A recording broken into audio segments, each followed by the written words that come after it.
নমস্কার, আমি বিশ্বজিৎ। আজ মর্নিং ওয়াক করতে করতে ভিডিও শ্যুট করছি।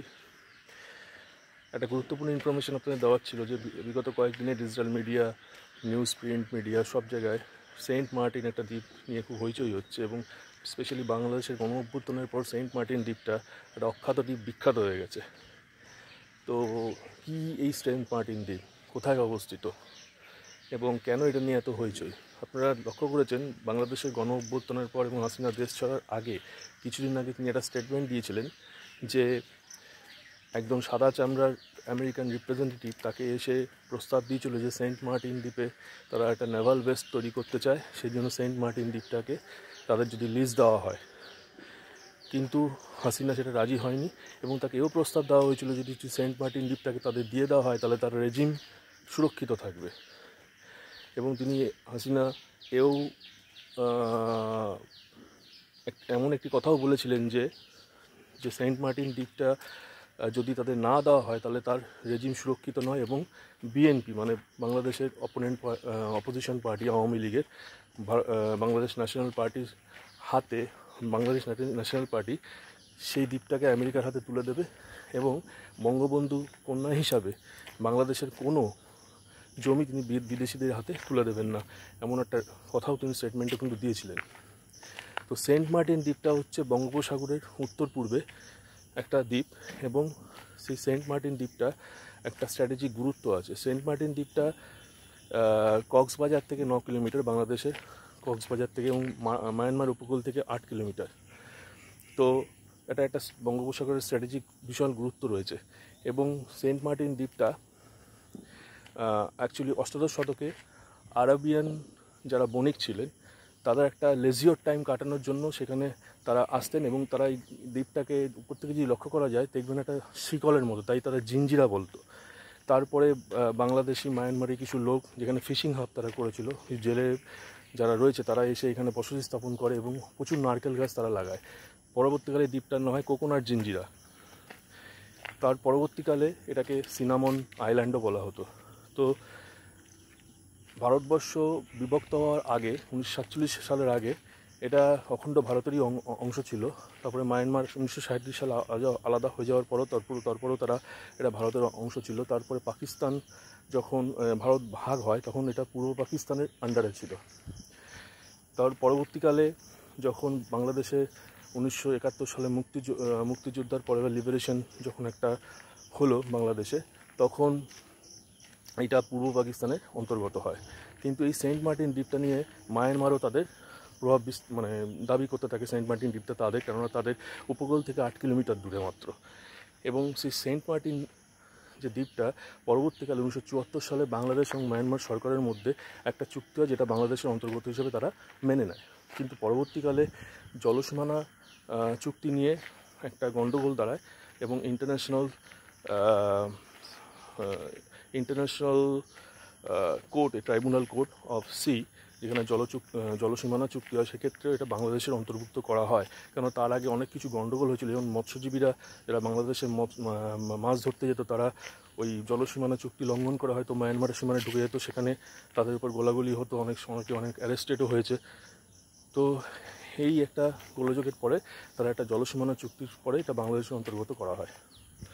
কিন্তু সবথেকে বড় ব্যাপারটা হচ্ছে যে সেন্ট মার্টিন দ্বীপ নিয়ে এত হইচই কেন, এবং আমেরিকা এটা কেন এত প্রভাব বিস্তার করছে এই দ্বীপটাকে নেওয়ার জন্য। তো সেন্ট মার্টিন দ্বীপটা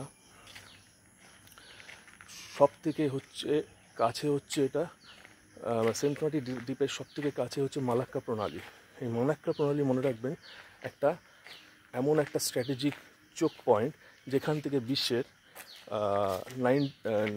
30-40% বিজনেস এখান দিয়ে জলপথ দিয়ে হয়। বড় বড় কন্টেনার শিপমেন্ট এখান দিয়ে হয়। চায়না এখান থেকে তেল গ্যাস তাদের দেশে ইম্পোর্ট করে। এবং আপনারা জানবেন যে ইন্ডিয়া চায়নার উপর প্রেশার ক্রিয়েট করার জন্য নিকোবর দ্বীপপুঞ্জে একটা নেভাল বেস অলরেডি তৈরি করছে মালাক্কা প্রণালী থেকে নজরদারি করার জন্য।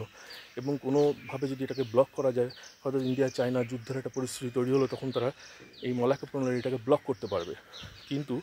এবং এই মালাক্কা প্রণালী যদি ব্লক করতে পারে তারা এটা ইকোনমিক একটা প্রেশার কিন্তু চায়নার উপর বিশাল আসবে, কারণ ইম্পোর্ট এক্সপোর্ট কিন্তু বন্ধ হবে। তো একটা দেশে ইম্পোর্ট এক্সপোর্ট যদি বন্ধ হয় বা কোনোভাবে প্রভাব পড়ে, তার ইকোনমিকের উপর একটা কিন্তু বিশাল প্রভাব পড়ে। তো সেই জন্য এই জায়গাটা হচ্ছে খুব ইম্পর্টেন্ট, এবং বাংলা এই সেন্ট মার্টিন দ্বীপের খুব কাছে হচ্ছে মালাক্কা স্ট্রেট।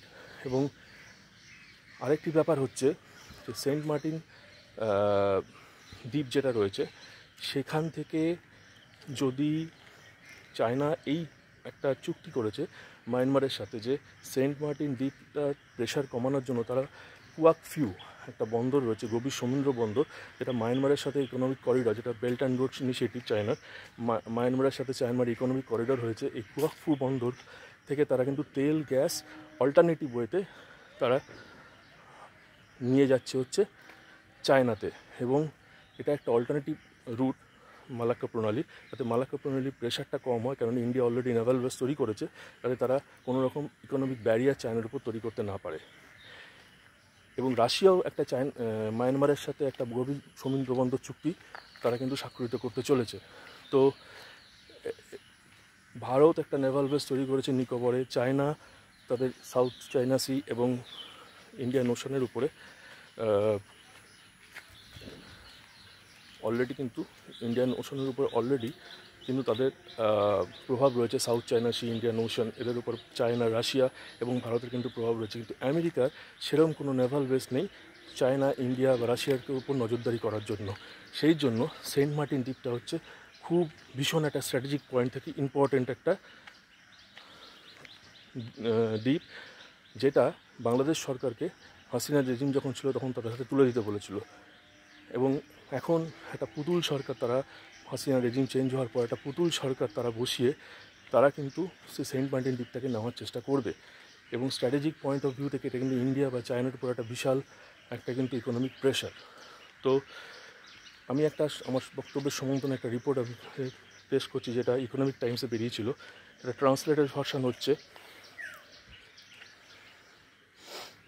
সেন্ট মার্টিন দ্বীপটি তার অবস্থানের কারণে গুরুত্বপূর্ণ কৌশলগত মূল্য রাখে। বিশেষত এটি মালাক্কা প্রণালীর কাছাকাছি অবস্থিত, যা বিশ্বের সবচেয়ে ব্যস্ততম সামুদ্রিক বাণিজ্য পথগুলোর একটি। দ্বীপটিতে একটি সামরিক ঘাঁটি যে কোনো দেশের জন্য বঙ্গোপসাগরে নজরদারি করার সুযোগ সুবিধা দেবে, যার মধ্যে চীনের বিনিয়োগ এবং মালাক্কা প্রণালীর আশেপাশে কর্মকাণ্ড পর্যবেক্ষণ অন্তর্ভুক্ত। দ্বীপটির অবস্থান এই অঞ্চলে বাণিজ্য ও সামরিক কার্যক্রম পর্যবেক্ষণের সম্ভাবনাও তৈরি করে, যা যুক্তরাষ্ট্রের মতো বৈশ্বিক শক্তিগুলোর জন্য অত্যন্ত আকর্ষণীয় সম্পদ। তাহলে বুঝতে পারলেন যে কেন সেন্ট মার্টিন দ্বীপটা এতটা ইম্পর্টেন্ট আমেরিকার কাছে, যাতে তারা বঙ্গোপসাগর, সাউথ চায়না সি, ইন্ডিয়ান ওশানের উপর নজরদারি করতে পারে, যেখানে তাদের কোনো স্ট্র্যাটেজিক বেস নেই। এবং দক্ষিণ এশিয়া, পূর্ব এশিয়ার উপর একটা নজরদারি করার জন্য নেভাল বেস তারা তৈরি করতে চাইছে। এবং যদিও তারা এটা স্বীকার করে না, তারা বলে বাংলাদেশের গণতন্ত্রের জন্য তারা খুব চিন্তিত এবং গণতন্ত্র প্রতিষ্ঠা করতে তারা চায়। কিন্তু আমেরিকার গণতন্ত্র আমরা ইরাকেও দেখেছি, আমরা সিরিয়াও দেখেছি, আমরা লিবিয়াতেও দেখেছি, লেবাননেও দেখেছি এবং পাকিস্তানেও আমরা দেখেছি তারা কত গণতন্ত্রের পূজারী। তো এইটা আপনাদের কি মনে হয় আমাকে একটু কমেন্টসে জানাবেন, যে স্ট্র্যাটেজিক দিক থেকে যদি সেন্ট মার্টিন দ্বীপটা বাংলাদেশ তুলে দেয় আমেরিকার কাছে, তাহলে ভারতের জন্য কতটা সেটা চিন্তার বিষয়, সেটা আপনারা অবশ্যই কমেন্টে জানান। এবং আজকে এই পর্যন্ত। ভালো থাকবেন, সুস্থ থাকবেন এবং সচেতন থাকবেন। Have a nice day.